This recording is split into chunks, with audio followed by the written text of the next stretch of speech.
Hello guys, welcome back to my channel KMSM. Today we are going to study about Oswald dilution law. तो ये Oswald dilution law क्या होता है?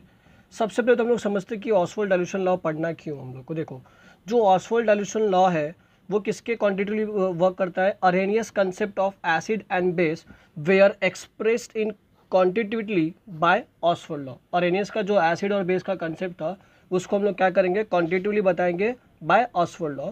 अब यहाँ पे मैंने कुछ नोट लिखा हुआ है जहाँ से हम लोग को ऑसवर्ल्ड लॉ के बारे में और अच्छे से इन्फॉर्मेशन क्या होगा मिल जाएगा।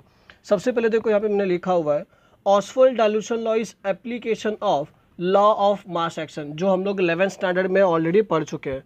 लॉ ऑफ मास एक्शन के बारे में हम लोग को बताया गया।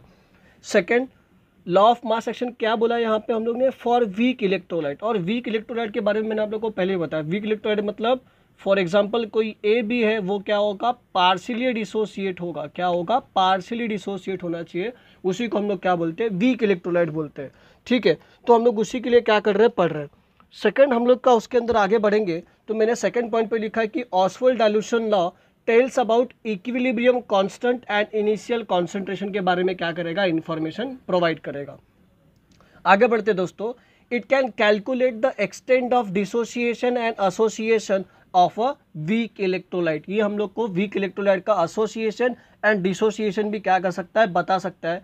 और याद रखो, Oswald dilution law strong electrolyte के लिए वर्क नहीं करता है दोस्तों, हमेशा याद रखना। तो ये तीन काफ़ी इंपॉर्टेंट पॉइंट है जिसके बेसिस पे हम लोग आगे इसको क्या करेंगे? सॉल्व करेंगे। अभी हमारे पास दो ऑसवर्ल्ड लॉ है, for weak acid and for weak base. हम सबसे पहले किसके लिए सॉल्व कर लेते हैं? फॉर वीक एसिड के लिए सॉल्व करते हैं। तो हमने यहाँ पे एक वीक एसिड कंसिडर कर लिया और उसका एक डिसोसिएशन कांस्टेंट क्या कर लिया? लिख लिया। जो हम लोग के पास क्या आता है? Concentration of H plus into concentration of A minus upon concentration of reactant. अब इसके बाद मैं कुछ कंसिडरेशन करूँगा। अभी देखो, कंसिडरेशन में क्या करता हूँ? कंसिडरेशन में करता हूँ कि suppose an amount of 1 mole of acid is initially present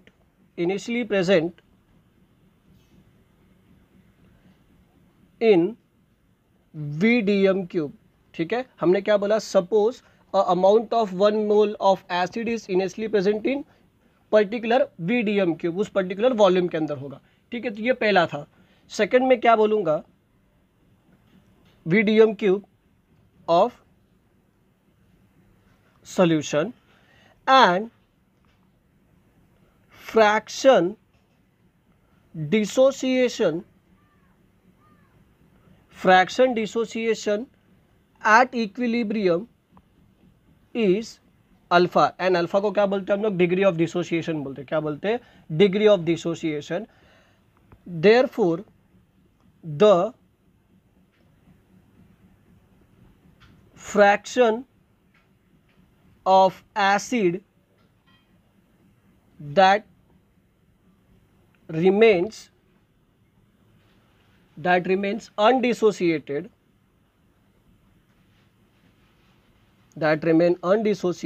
is 1 minus alpha, is 1 minus alpha। अब इसको थोड़ा आगे बढ़ाते हैं। हमने क्या क्या बोलते हैं कि suppose an amount of 1 mole of N acid is initially present and VDM cube of solution and the fraction of dissociation at equilibrium कितना होगा? अल्फा होगा। मतलब उसमें से कुछ अल्फा क्या होगा? निकल के चले जाएगा। And the fraction of acid that remains undissociated is 1 minus alpha. अब मैं इसको इक्विलिब्रियम कंडीशन पे लिखने की कोशिश करूंगा। तो देखो, हम लोग इसको लिखेंगे कैसे? ठीक है, तो हम लोग क्या करते हैं? फिर से एसिड ले लेते हैं। एसिड क्या है हमारे पास? HA। ठीक है, एसिड क्या है हमारे पास? HA। वो क्या हो रहा है? अनडिसोसिएट हो रहा है।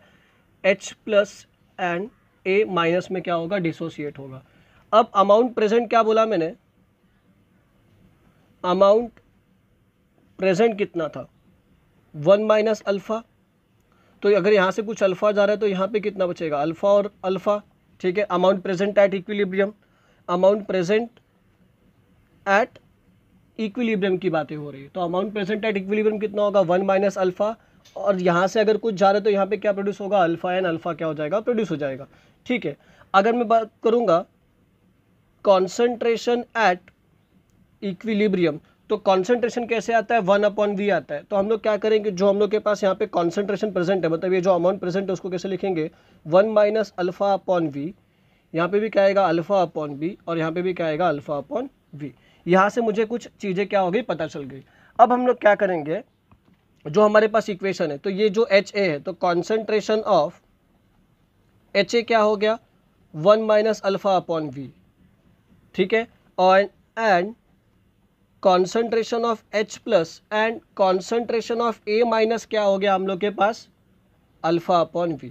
अब ये चीज़ों को क्या करेंगे, हमारे इक्वेशन में पुट कर देंगे। अब जब हम लोग ये चीज़ों को हमारे इक्वेशन में पुट करेंगे तो हमको नया इक्वेशन क्या मिलेगा, Ka = α/v into α/v upon 1 - α/v।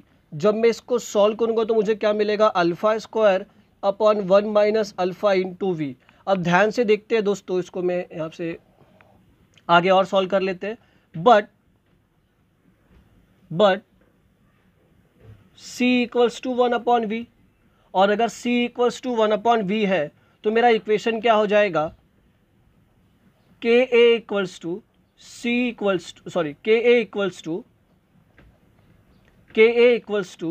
α² upon 1 - α, क्योंकि 1/v क्या हो गया, मेरा कॉन्सेंट्रेशन हो गया। 1/v क्या होता है, कॉन्सेंट्रेशन होता है।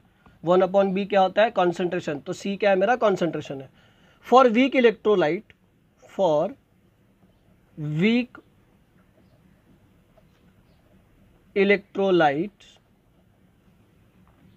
Alpha is very small.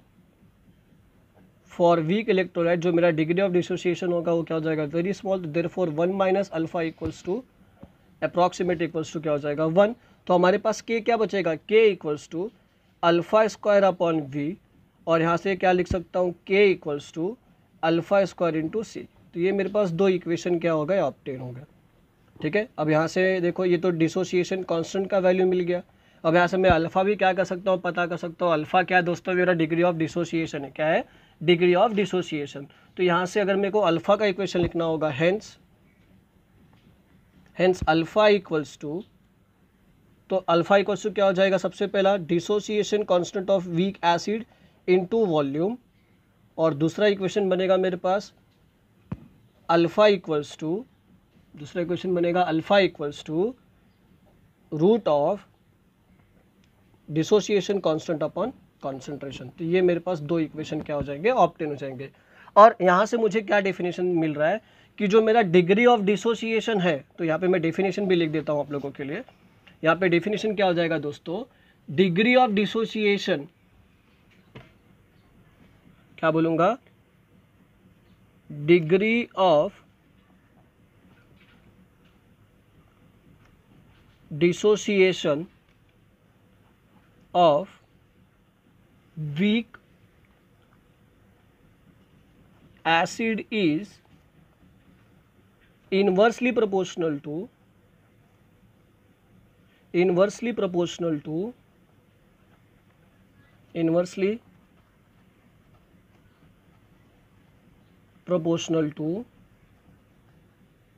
the square root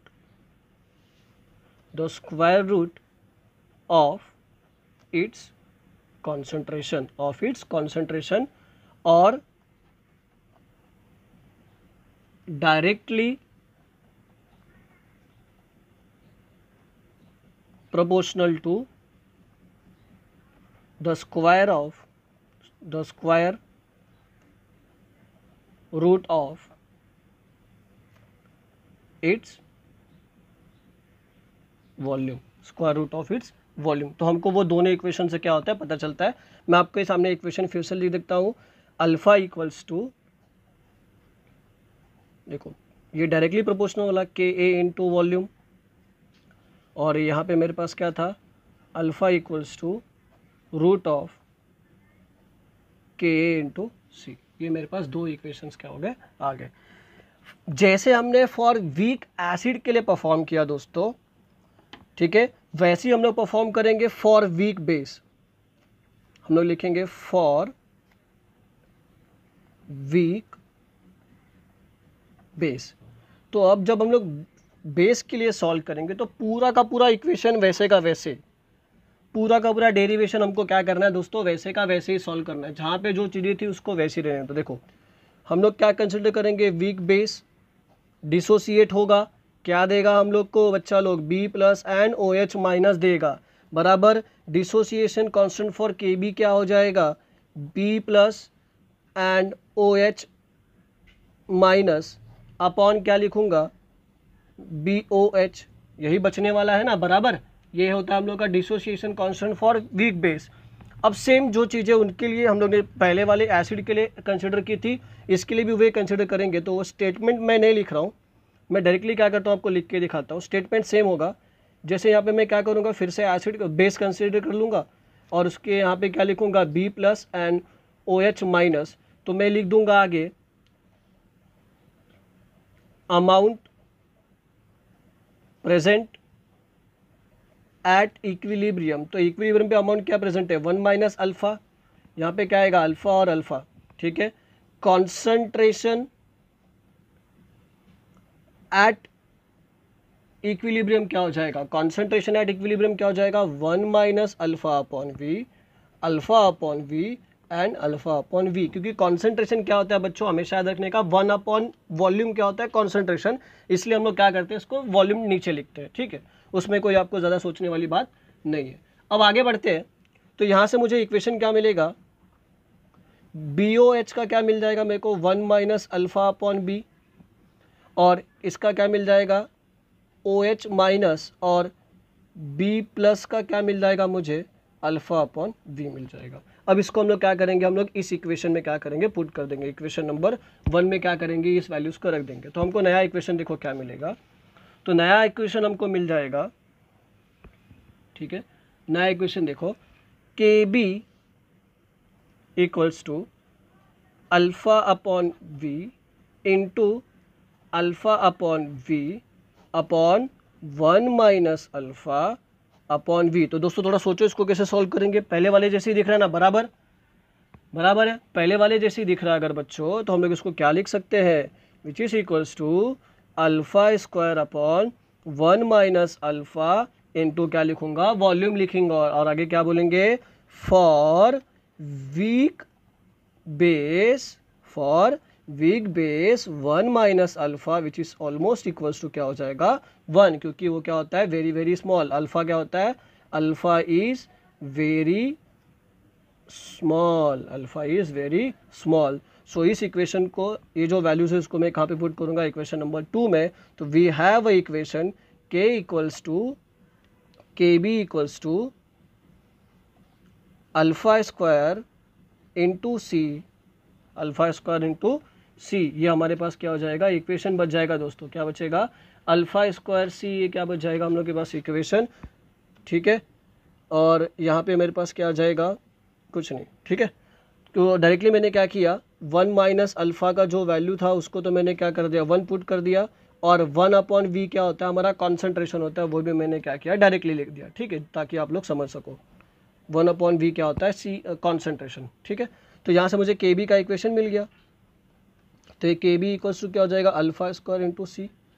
और आगे क्या लिख सकता हूँ मैं इसको, अल्फा स्क्वायर, ठीक है, अल्फा स्क्वायर इक्वल्स टू क्या हो जाएगा, के बी अपॉन सी। अगर स्क्वायर रूट को ले लेंगे, ठीक है, अगर स्क्वायर रूट को बाहर निकालेंगे तो क्या बचा है हमारे पास यहाँ पे इक्वेशन, इक्वेशन हमारे पास बचता है alpha equals to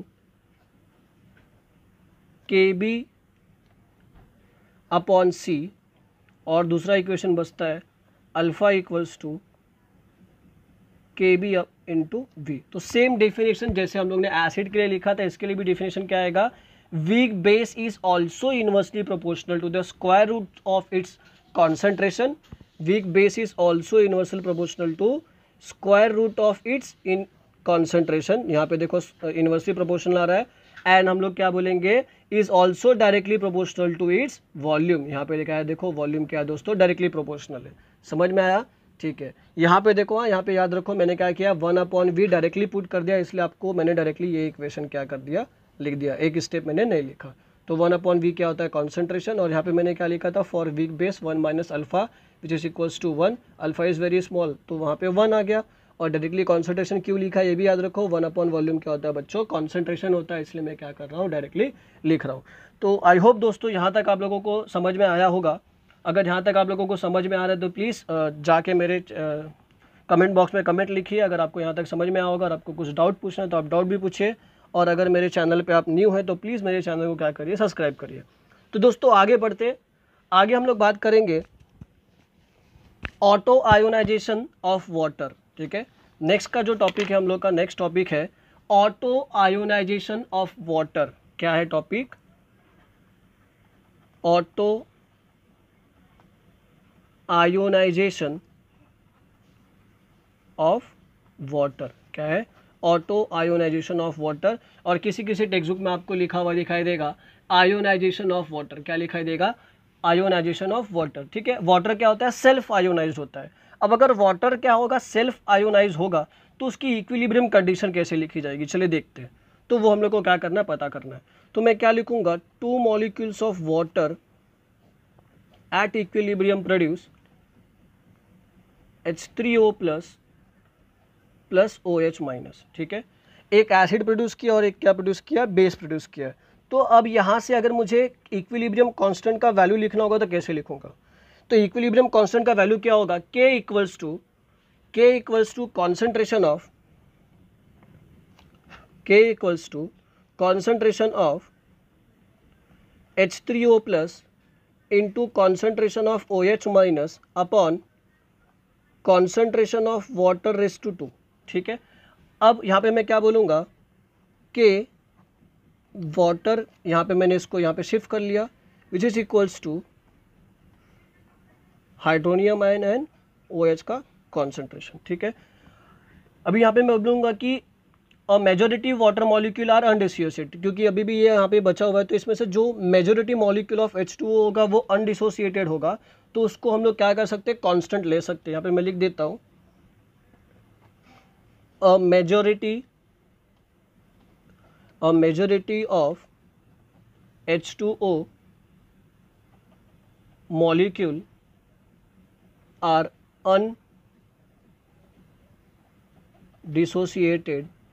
undissociated, hence the concentration of H2O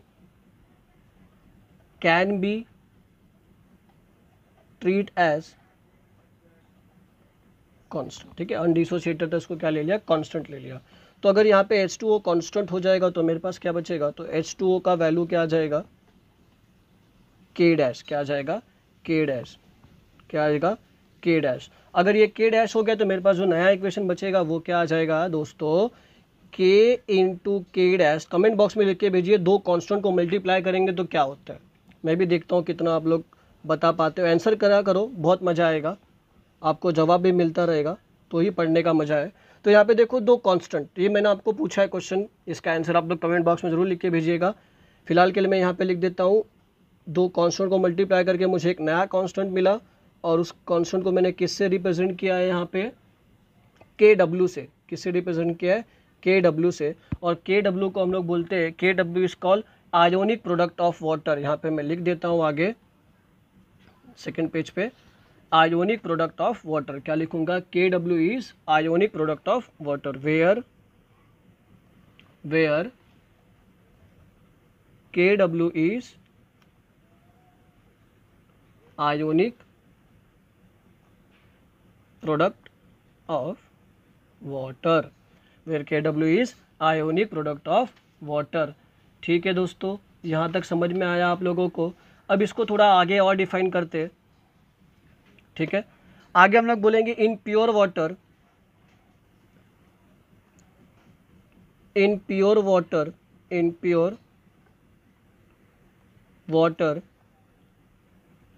H3O ions concentration always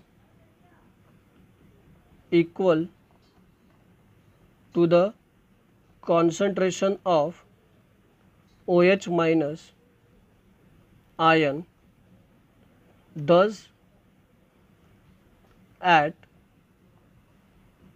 298 Kelvin, thus at 298 Kelvin this concentration found 1.0 into 10 raised to minus 7 mole per liter. तो therefore Kw equals to 1.0 into 10 raised to minus 7 into 1.0 into 10 raised to minus 7. तो हमको Kw का value क्या मिल जाएगा? Kw equals to 1.0 into 10 raised to का क्या हो जाएगा? आयोनिक प्रोडक्ट ऑफ वाटर का वैल्यू हो जाएगा 1 इंटू 10 रेज़ टू माइनस 14. हमेशा याद रखेंगे दोस्तों आप लोग. तो आई होप दोस्तों आप लोगों को यहाँ तक वीडियो पसंद आया होगा. इस लेक्चर के जो नोट्स होंगे वो मैंने मेरे वीडियो के डिस्क्रिप्शन में लिख के रखा हुआ है, वहाँ पे मैंने लिंक प्रोवाइड करी है और बिल्कुल फ्री नोट्स है दोस्तों. आप जाइए वहाँ पे क्लिक करिए, अपनी ईमेल आईडी को डालिए और नोट्स क्या करिए ले लीजिए. तो आई होप दोस्तों आप लोगों को यहाँ तक वीडियो पसंद आया होगा. थैंक यू दोस्तों.